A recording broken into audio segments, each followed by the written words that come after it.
fahamkan buku-buku boleh dibeli dengan harga yang murah. Baiklah, di ruai kami iaitu L064, Twinkle Ewan turut menyediakan pelbagai aktiviti, antaranya sesiapa yang berminat untuk menjadi wartawan penyiaran boleh mencuba Breaking News Challenge sebentar lagi. Juga akan bersiaran segmen talk show bersama-sama dengan pengarang muda yang pernah memenangi pelbagai hadiah sastera iaitu Dr. Fadh Razy.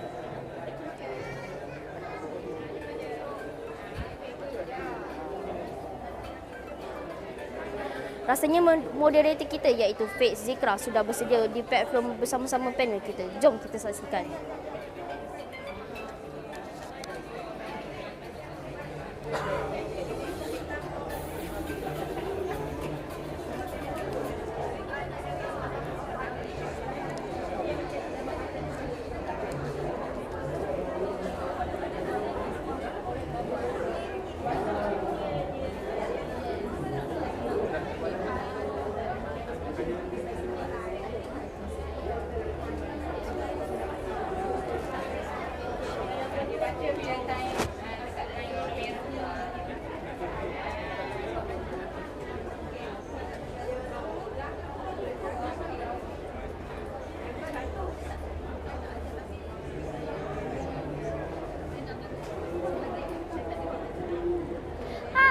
Welcome to Twinkle Ewan TV PSS. Shine bright like a star. I'm Fadh, your host for today. Today we are having a talk show. Our guest today is originally from Bandar Baru Bangi.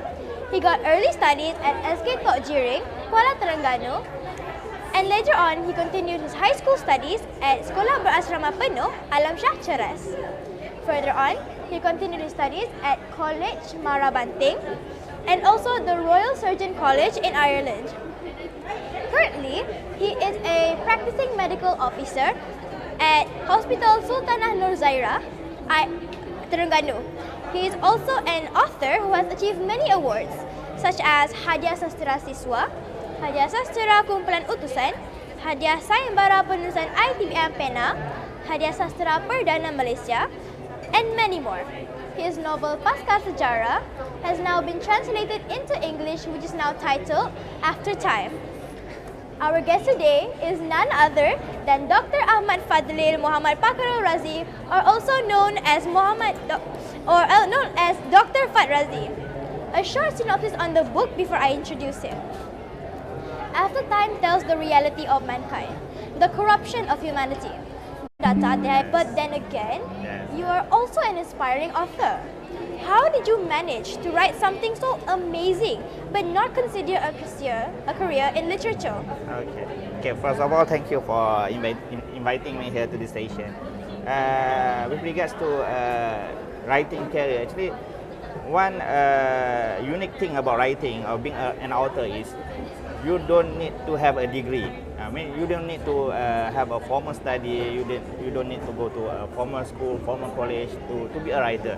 And especially if you look today in this book fair, you can see there's all sorts of writers from different backgrounds. There are engineers, there are architects, there are lecturers. They all are writers, but they have different careers, right? So I mean, anybody can be a writer. You don't have to be to go to a formal school, I mean specific school to be a writer. But I mean there's certain writer who did go to college for writing, taking a writing course. Yes, it helps. Yeah, it helps in a certain way, but it's not compulsory for you to have a formal writing education. And it different from any other profession, right? For me, to be a doctor, I need to go to medical school, study for 5 years. I did not know that even someone of other careers can write something. I thought that you had to go to a certain school or learn some certain things. My books After Time was translated by one of my fellow friends. She is an anesthesiologist. She is a doctor, and even not just a regular doctor, she is an anesthesiologist. I mean, she is a specialist. After completing her studies for 5 years in medical school, she pursued her master degree and became an anesthesiologist. And she did writing. She did write, and she's the one who translated my books. So anybody can be a writer. Wow, interesting. Very really. That's a new information for me. Thank you Yeah. for sharing it with us. All right, for my next question. Yeah. In your opinion, between talent and interest, which is more important? Okay, this very interesting questions, and I've got this question quite a lot. And one thing that I think we need to reconsider is, let me ask you, what is talent? Like What you is talent? ada bakat macam Yes. you. What is bakat? How do you know that do you have talent in writing?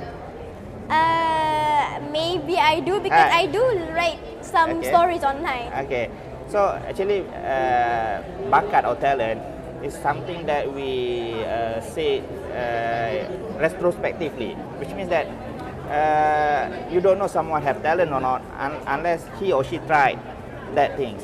And even so, even after he or she tried doing that thing, for example, writing, if initially he or she fail or facing difficulties, that not necessarily mean that he or she doesn't have talents. Okay, I'll give you this example. Do you like football, Faith?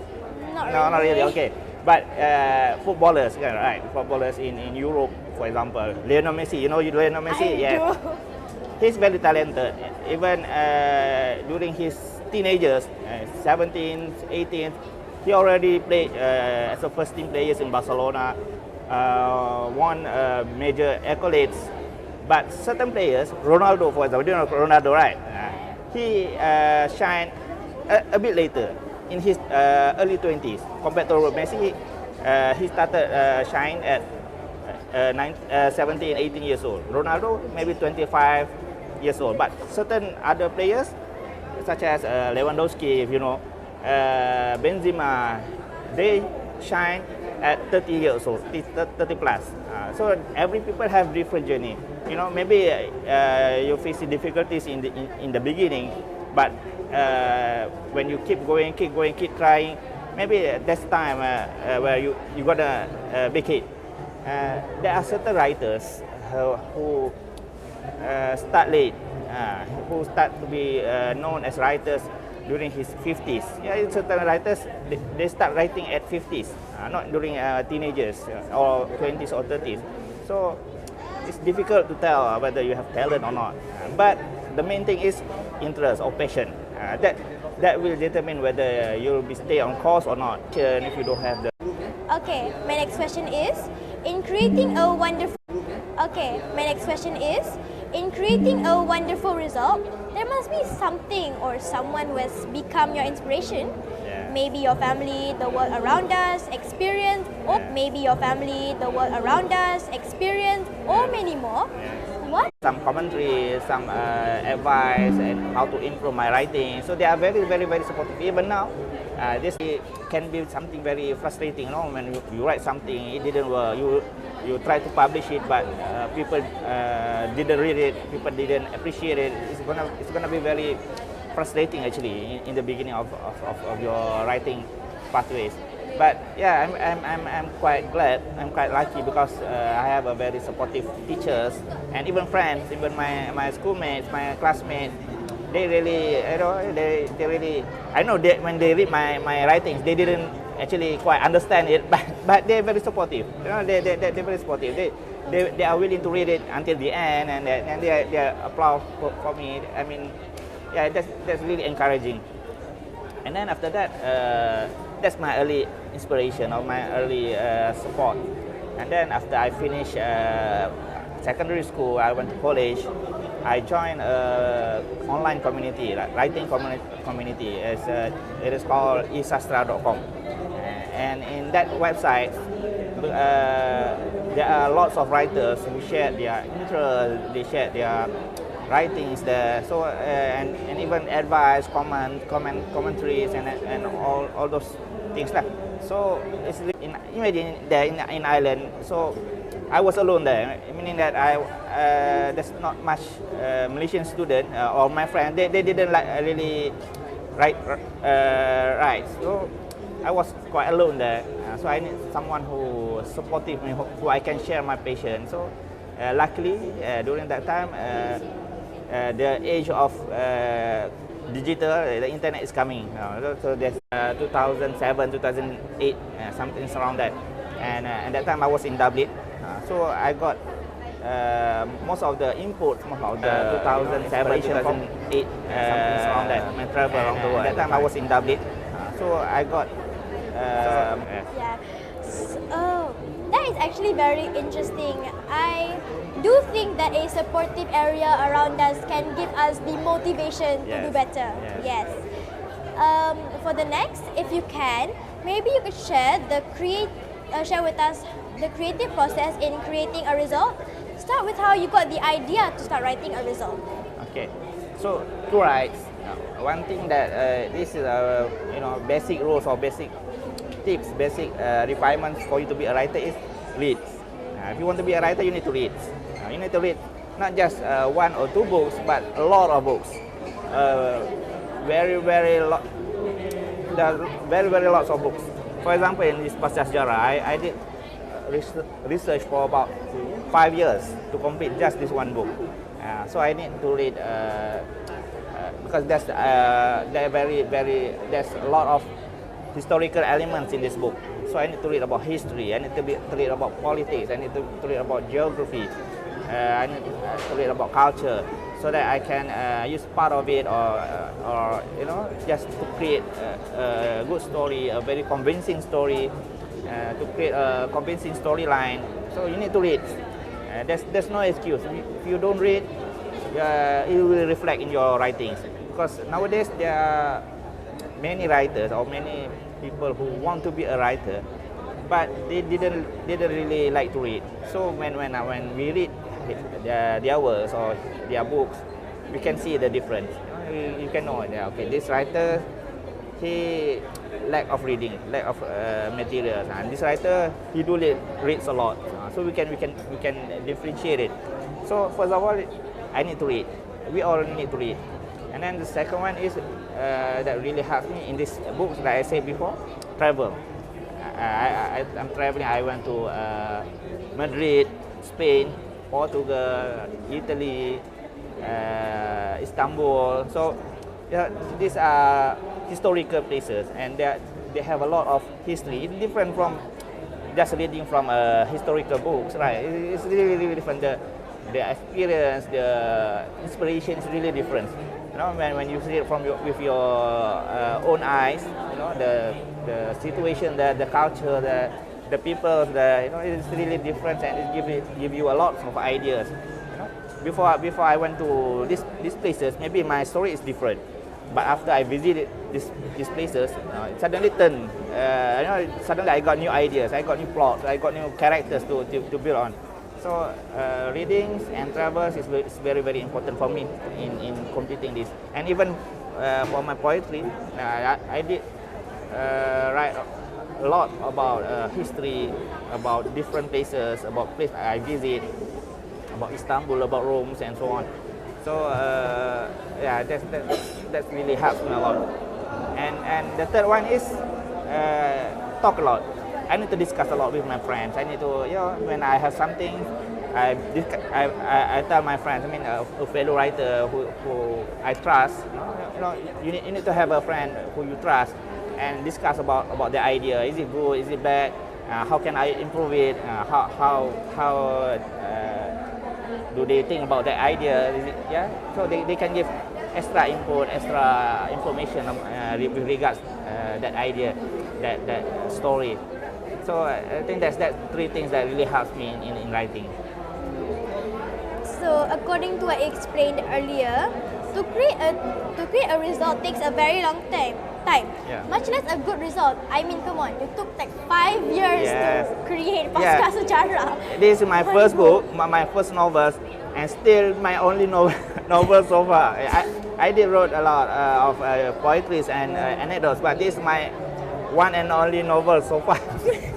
So it's really tiring work. Yeah. Okay, it's okay. It's a good book though. Yeah. It's not easy, isn't it? In the many genres you write, whether it is poetry, anecdotes, or the novels, which one is the most challenging and why? Okay. Yeah. Talk about challenges. I think each genres, each each category have different challenges. I mean, both are each of it are very challenging. I mean, for example, in poetry, to write a poetry, although technically or physically they are shorter, but to get the exact word, to create the right phrases, to gather get the right images, the right metaphors, it's really difficult compared to, for example, writing anecdotes or short stories or novels. But short stories, novels, they are time consuming. I mean, that's the challenges you need to face when writing these novels. They are time consuming compared to poetry. But writing a poem, you need to think harder. You need to think differently, and it take a lot of practice. I need to read a lot of poems to get. Every one poem that I created, there are about maybe 50 other poems that have been I've read and I've tried to write but failed. It's very difficult. That's poetry.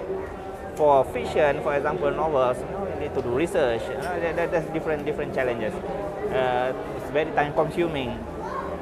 Even though in terms of creating the sentences, the phrasing is maybe a lot easier compared to poetry, but the time it takes, the effort it takes is a lot.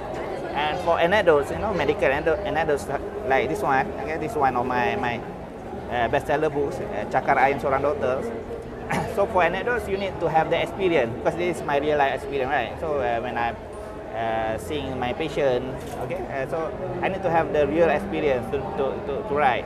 So it's not just you can made it up, and just sit there and think and imagine all the situation.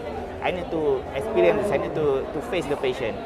And if you're not a writer, or if you're not ready to be a writer, or if you're not thinking about writing it, because everything in this book is actually something that I face every day.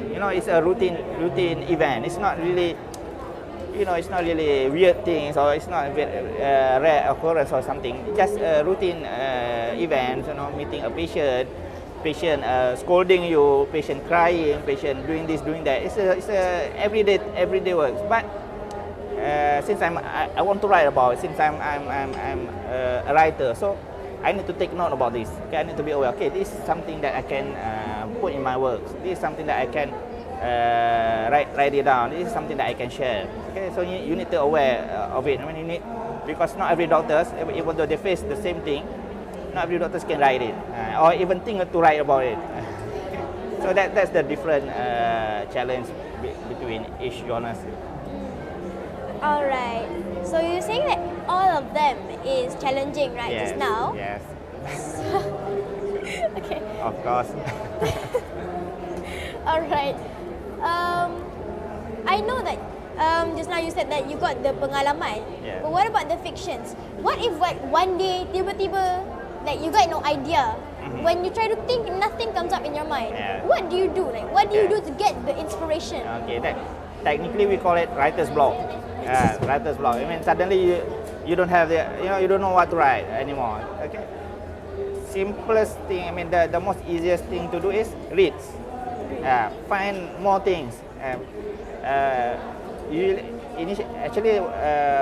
Writer's block happen because you are already out of ideas. You already drain up. You don't have anything else to write. So you need to find more. You need to read more. You need to travel more. You need to talk to a lot of people. I mean, when I say about travel, it doesn't necessarily mean you need to go overseas. My recent works, especially in poetry, I wrote more about city, people in the city. When I used to walk alone, just walk through the pedestrians, walk through the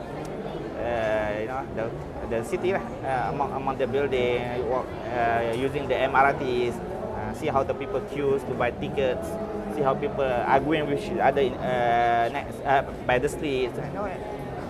These simple things actually can give you a lot of input. Can be a lot of inspiration for you to write.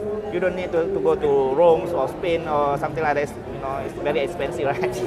So I've only traveled there during my student years because I was sponsored by government. But so I can't travel now. You know, not enough budget. So you know, you can just walk around the city, walk around your houses, or you know, go to the park and see how people's there.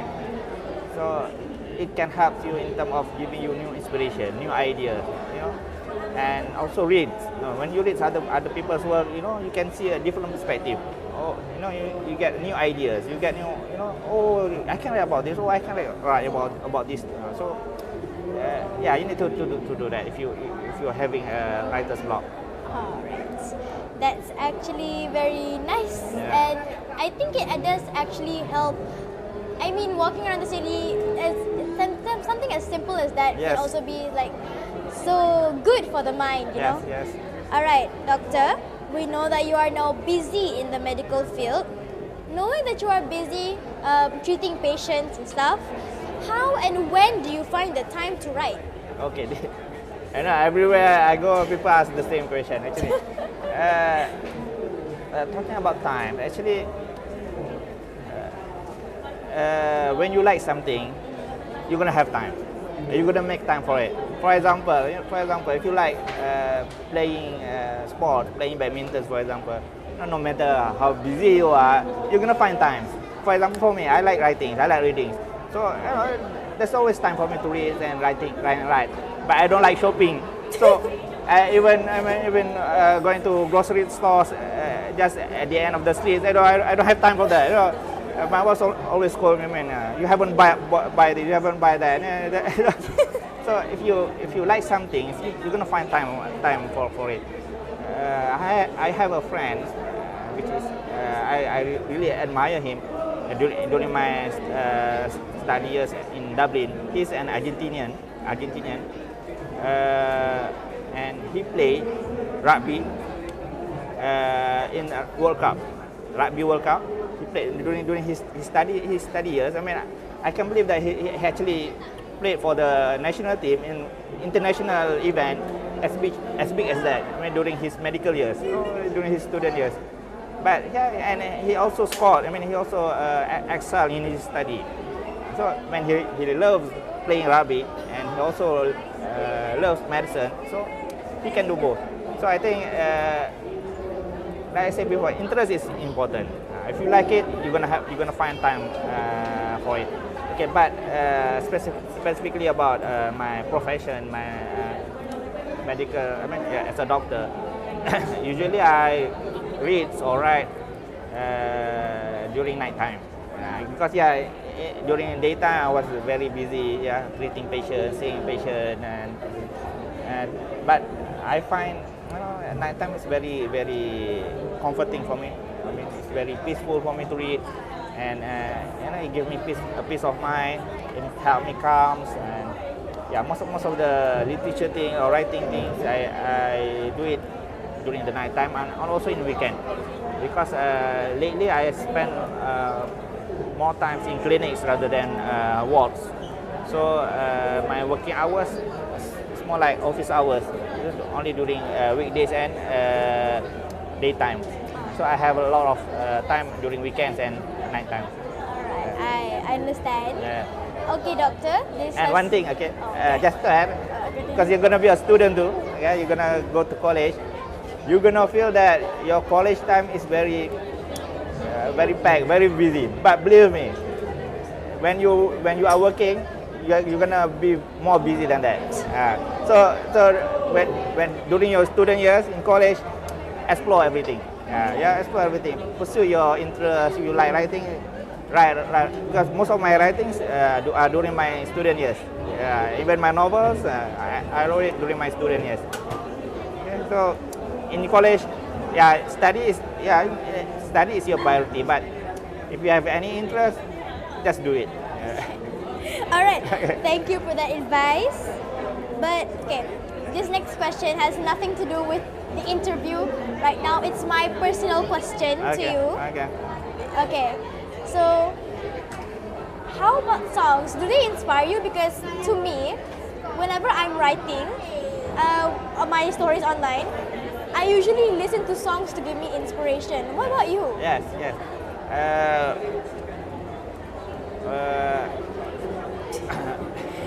Okay, I'll give you time to think. yeah. Because maybe for my later works, I mean, I didn't really heard much songs. But during my student years,